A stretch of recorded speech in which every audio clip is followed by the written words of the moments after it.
Let's walk through the ring sizing guide. The first thing you're going to want to do is validate the calibration. You can do this using a ruler. Place the ruler on the paper and make sure that the 3-inch section matches the ruler. Alternatively, you can use a coin. Let's use a quarter. You can see the outline on the paper closely couples to the quarter's actual dimension.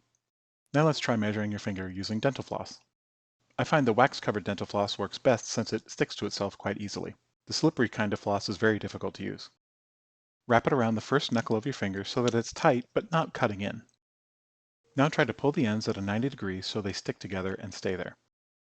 Get out your marking pen and make a careful mark right where they cross.